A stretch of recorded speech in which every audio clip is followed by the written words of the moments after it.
I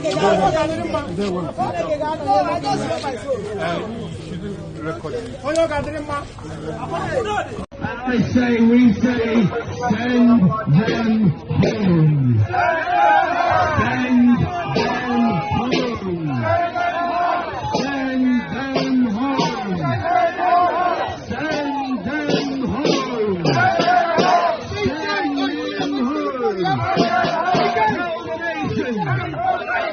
Tell the nation. Tell the nation. Tell the nation.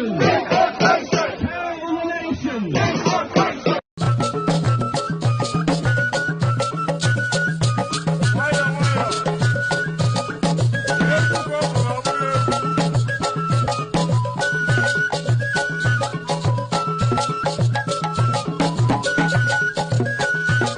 But a lot of people might say this might be partial because the Kanu one in Abia back then. What's your take as regards this? Yeah, my beloved brother, I must be honest. There is nothing much there. Neither am I expecting anything different from what I am hearing. Information reaching me that Omotosho this time around is about to surrender the case because he has to rescue. I told you people that the only option for him is to rescue himself from this case, or else he will enter into problem. And the same thing was what the former judge was Nyako did, just to rescue herself. Omotosho too want to rescue his own self. Now they want to hand it over to the Biafran, that is Eastern judge now. And maybe they are playing it again. Now let us return back to the people, that have, the judgment took place before. Don't forget that one in Abia, in Omaya. Yes, in Omaya, that was 2022. And in Enugu, where the Federal High Court, where the case was, officially and falsely handled, where they declare him winner, that he has nothing, against it. So, but Nigeria, out of their arrogancy and pride, they don't want, under the watch of late Muhammadu Buhari, they don't want to let him go out of shame, and they decided to, hand him over to DSS and to detain him and to retain him there up to this very moment. Being Tanyako come up again, you can see what many judges have, withdraw their head and withdraw their case to avoid termination and condemnation to their certificate. Now Omotosho have come in. He himself now have seen that the lion, when a lion roar, every animals in the bush, in the forest, take a lot. You understand? They know that the king is talking. The king is around. So that is what you are seeing today, because Omotosho himself, you cannot use a law that does not exist to judge somebody. How do you back it up? Where do you stand to back your judgment up? So it doesn't have basis. So since it doesn't have basis, he himself wants to respect himself. A lot of pressures is going because Nigeria is pressurizing him, UK is pressurizing him, pass a judgment, and the same foreigners too that are pressurizing him, other ones are coming again. Are you under which law, under which constitution are you going to use and to judge him? In your own constitution in Nigeria, where is it? And that should be another thing. So the young man have to rescue himself. And it is a very good omen if he does that. The plan that this thing is before the 20th, he want to run away, rescue himself. It's a good idea. If I were him, I will even do it before that day.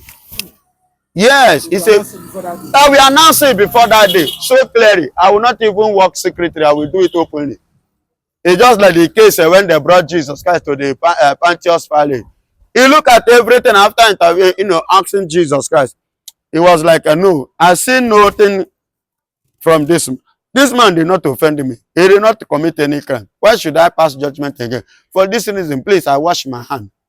Do you understand? So that is what Omotosho definitely will do. And that is what he's about to do. But now we are waiting to see the judge that may come from the southeast. Probably that judge may be the judge that will come from a Hope Uzodiojo. Maybe it's Hope Uzodiojo may be the judge now that will judge Mazen Nnamdi Kanu and sentence him maybe to 20 years or to death. I don't know. So we are waiting for that southeast judge that will now carry the case up to judge Mazen Nnamdi Kanu. And let me tell you, why Omotosho too is trying to escape, to rescue himself from these cases, because IPOB have written to over 21 international bodies, countries, and the bodies regarding to the unlawful detention and unlawful trials of Mazi Nnamdi Kanu in Nigerian DSS, in Nigerian court. People like UN, USA, people like even UK, and Canada, Australia, they are part of the people, including Israel and Russia. They have written to many, they have about over 21 countries in number and different organizations regarding to the unlawful detention of Mazi Nnamdi Kanu, that they must free him on the 20th, without any charges. Yes, IPOB. A lot of people are asking, why is it that it's this period, that's when the lawyers in the Southeast are waking up to do this?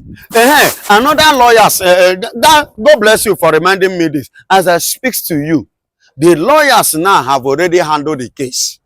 I mean the judge in the past. But I see that Nigerian government is seeing it that these people judge the case in favor of Mazi Nnamdi Kanu. As a result of, the matter was handled in their own territory. Excuse me. You get it? So that was why they referred the case out of the eastern region back to Abuja. And now, the Southeastern Lawyers Association have written to CJN that they themselves want to quit from Nigerian Bar Association. They want to have their own, and they want to stand out of Nigeria. Do you get it now? They themselves want to stand out of Nigeria. I'm talking about the Igbo Lawyers Association. Go to Nigerian Bar Association, they have received their own letter. CJ and Kekereku have received his own. Federal Republic of Nigeria, in person of Mr. President, is having his own on his own table. That these Igbo lawyers want to exit. Because Nigeria is no longer a functionable country. Because the lawyers in Nigeria are no longer acting according to the law. They are not acting according to whosoever assumes office or position of leadership. So the constitution is in a legacy of mess. So which you know that we are not ready. IPOB is not ready to continue with a repair country. And that repair country is not that country like Nigeria. Because if they can be trying to use a law that does not exist to judge somebody, that means that the country is a repair country. That country is no longer in existence. It has become an S nation. So that is what it means. So as I speak to you, before 20th and on the 20th, it's going to be serious saga in Nigeria. What does this tell you? Because these lawyers are writing to world organization and world countries. They work for the Nigerian government and they are writing for Nnamdi Kanu. Do you not think that they now want Biafra? Yeah, of course, that is their impression now. No, the handwriting is already written on the wall. What are they pushing now? They are telling you that they are fed up. They are telling you they are tired. They are telling you that the constitution is nothing again. They are telling you that Nigerian judiciary is failure. They are telling you that the politicians, the government have hijacked judiciary system from their hand. On this note, that they themselves cannot continue in a repair judiciary because no judiciary again. Okay, we saw what happened when Sowore was in court, during the protest, when they came to, the Nigerian police came to, harass, and arrest Sowore in the court. Do you not think what is one of the reasons they are looking at the constitution or the law is no longer functional in Nigeria? The law is no longer, that one is look at the way they behave. And they want Biafra where law can work, can stand. We need a nation whereby you will have your freedom. And if you go against the law, be he who, if you like, be Bola Ahmed Tinubu, you appear in the court. I don't know whether you get the point. And that is the country Biafra we are talking about. Somebody like Nwike will not tell me have an immunity that he will not appear in the court. No, there will be no immunity against the constitution. If you violate the law, you face it. Be he who, if you like, be Mr. President. Take a look at America. If Donald Trump can appear in the court, if the former president of America, what's his name? This man. Obama. Not Obama. George Bush. Not George Bush. This Clinton. Yes, if Clinton, even as a president, could appear in the court just because of a issue that he had with a little girl, he has to appear in the court, which Hillary Clinton, his wife, have to stood on his back to make sure, you know, that the case, that if not so, Clinton would have entered behind bar. And now justice. So if he can, who is Wike, who is take a look at what happened. Wike is telling one small boy, you are a fool, you are an idiot. And I finished university when you are in primary school. Wetin come concern the boy with that, and wetin concern me with that? Arrogancy. So we don't need people like that in our Biafra. We need people that will follow the law. Don't you know that a law abiding should be a law that everyone starting from the top must abide with? When you obey it, it will make the law to become effective. But whereby you despise it, that means the law becomes useless. Just like Nigerian own. It has become useless. Nigerian law is useless. Nigerian constitution, nonsense. Yes, because Wike is supposed to face the law. Wike is supposed to appear in court and defend himself. So see, you cannot tell me that there is one thing called immunity that covers you because you're a governor, because you're a minister, because you are a judge, because you're a president. For what? Are you not the one that say we should obey the law? The law should start from you people. You lead by example. As a leader, you cannot put a law and violate it and expect your followers not to violate it. Then when the follower violate it, you now say there is a law that said the law that you started with, you violated, is the one that will now follow your follower. No, it doesn't make sense now. It makes the law to look like childish things. So we need a country like Biafra, whereby the law will speak and law stand. Nobody, everybody will be equal before the law. So if you violate the law will have its course on you. So me too, if I violate the law will have its course on me too. You understand? Not like Nigerian own. You see why everybody is finding a way to do what? To corruption don't chop Nigeria and I don't chop them image. You understand? So we cannot continue in a corrupting country, corrupting nation. So we need a nation whereby, you know, see, they know that if Biafra should go, give us 10 years. If we can do it in their country called Nigeria, develop Abuja, go to Abuja, who make Abuja vibrant? Now Biafra. Who make Lagos what it is? Now Biafrans. Is it our own place that will not make much vibrant than here? Give us 10 years. Take a look at Dubai. How old is Dubai today? Do you know that there was a time under Olusegun Obasanjo, Dubai people came to borrow money from Nigeria. But today, the same Nigerians are running to Dubai. So who will tell you in the next 10, 20 years that people will not be running? Even Donald Trump will be seeking for visa for Biafra. Because God has blessed us with everything. You see why, like all those fake prophets that are parading themselves in Nigeria, Professor Igbo. If Igbos are cursed and Igbos is paying rent from Lagos State, collecting and paying the millions to Yoruba landlords, he said they are cursed. Who the Igbos and who is cursed? Go to many churches of the Yorubas now. Who are the people financing it? I didn't know Yorubas there. Yorubas too. Excuse me, I say if they will tell themselves the redeem you are talking about. Excuse me, the redeem you are talking about. Do you know how many billions of Igbo's money that enter in redeem? What are you telling me? With my own other brother, money enter there and I dey here. Come on, don't tell me what I know. No, I know what I'm saying. Go to this mountain of fire here. Let us not talk much. Go to this mountain of fire here at Ajaero. Go there, go and do your findings. That is not the issue. The issue is as a result of the man that Igbos are caused. That is what I want to address. So you should retain. It should not be dominated by Yorubas. In church,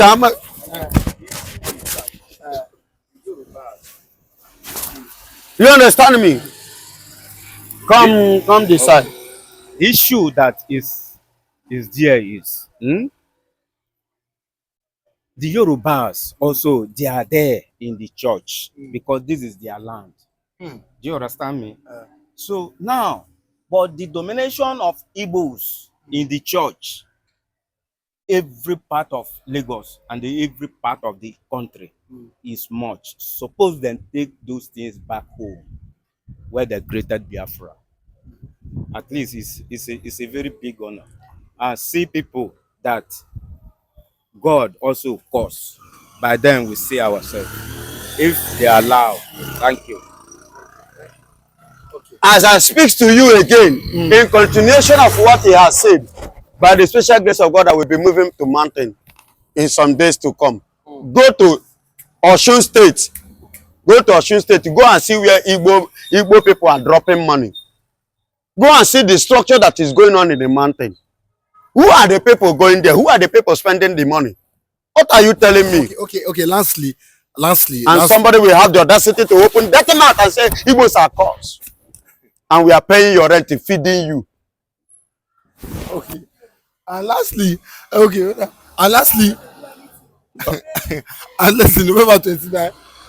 29th, there will be a public holiday in Biafran land. But also, another tension, they said, why is Ngozi declaring November 29th as a public holiday? They said it's Independence USB Day, finally. And Hong Kong are supporting this with over 10,000 beret and 10,000 pins, and clothes. And what is your take as regards on 29th, sit at home for Independence Day? It's a remembrance day.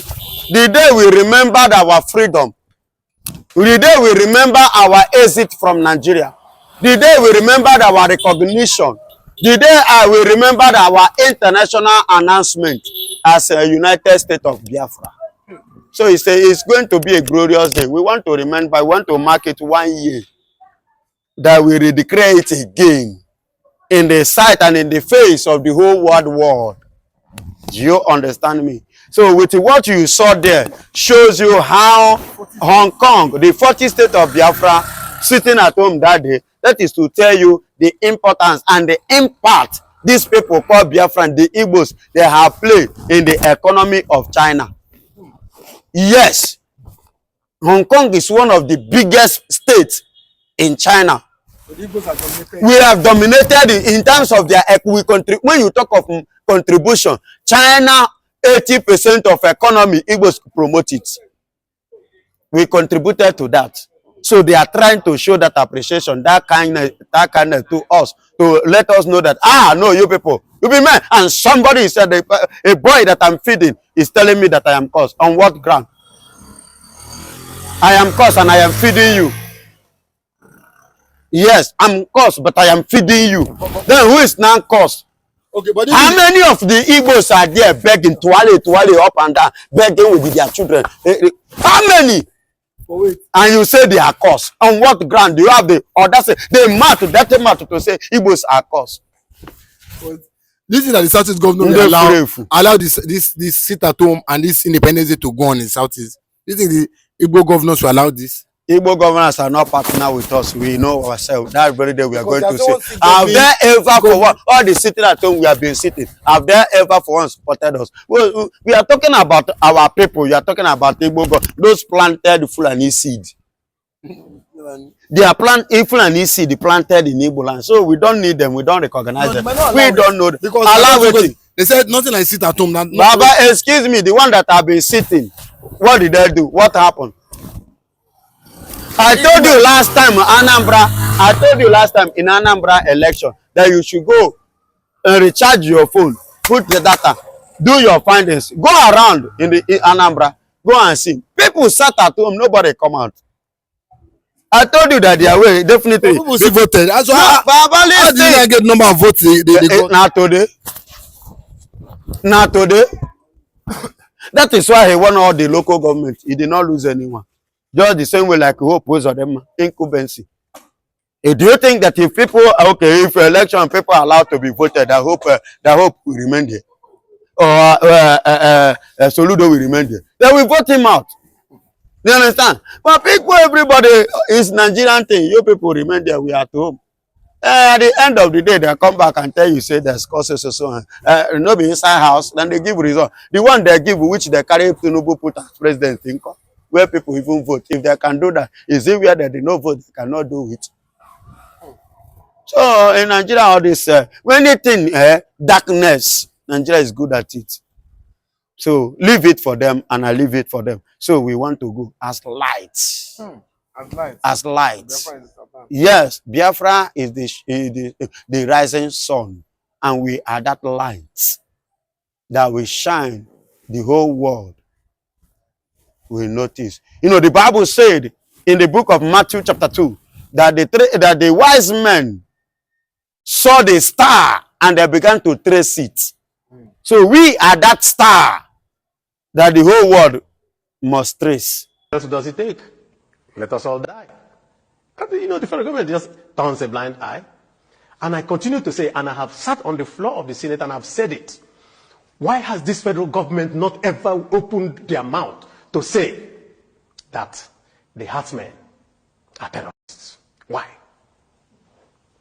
Why would this federal government not ever agree that all those people who are carrying AK-47s are killing people are terrorists?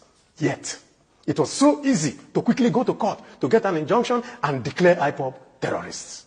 That means that in the mindset of those who are running this country today, they see some people as their enemies. They have not come out of the Civil War. 50-something years later, that you can go back from the end of the Civil War till today.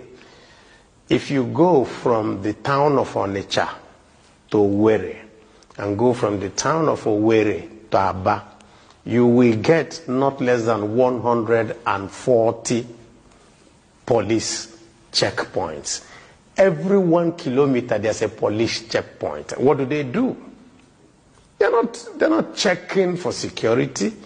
They are simply extorting money from commuters on the road, from bus drivers, KK drivers, almost.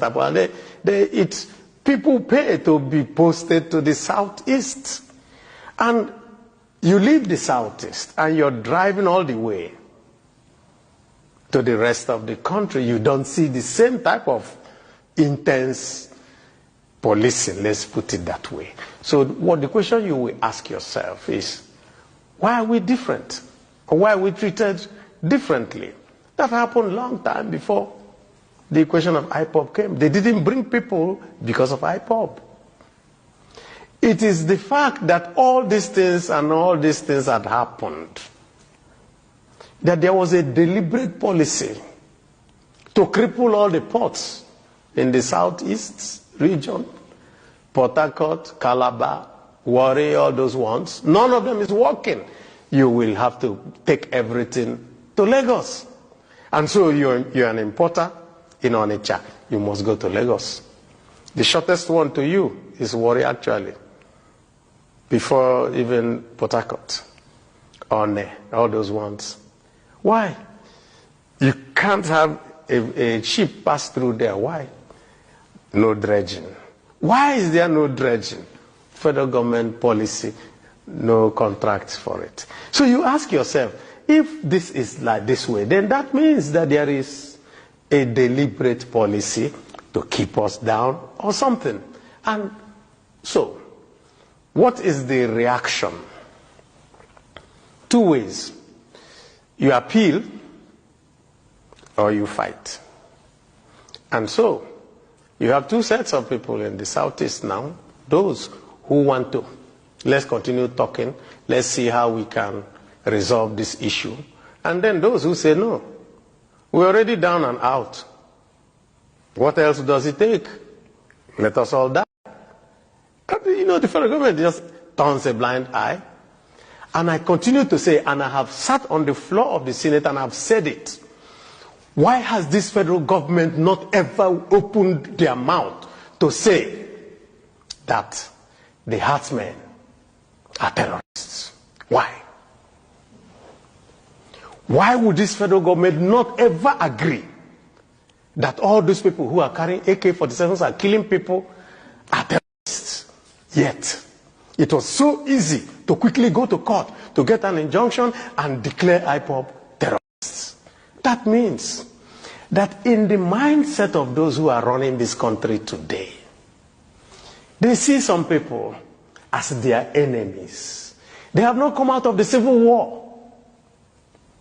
50-something years later. They are still fighting the civil war. And so what they do today is that they come and call us. I'm a politician. I'm one of those who are seen as, and say, oh, don't worry. If you just be with us, we will make you president. And they think they are talking to fools. And they tell us, oh, don't worry.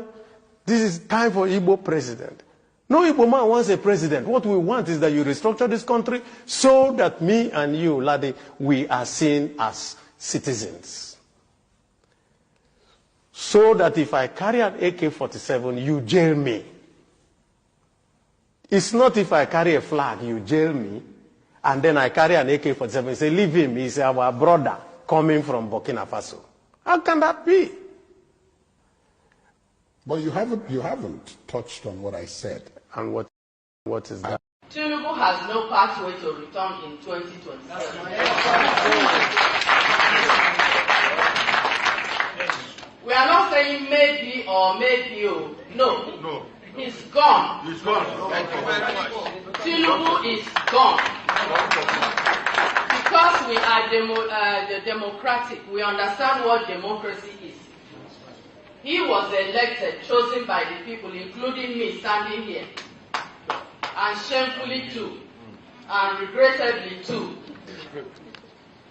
We will walk gently. We are not going to be running around kitty or fighting or doing whatever they are doing. We are not going to go with them. We will all behave like the Yerima. Yes, ma'am. We will stand our ground respectfully. Yes. Without insulting anyone. We will stand our ground. And we just march on in 2027. I think 2027, he will be gone. It's non-negotiable. He is gone already. He's gone. So, on behalf of our beloved party, and on behalf of everyone that is holding the ground in this nation, you call it grassroots, we call it holding the ground. It's a language we all need to know. President Buhari taught us you hold the ground, hold where you are. So, on behalf of all of us, and I believe all these ones, everyone here joins in that this inauguration. We inaugurate this magazine. Where is the magazine? Okay. Okay. So do I need to go there?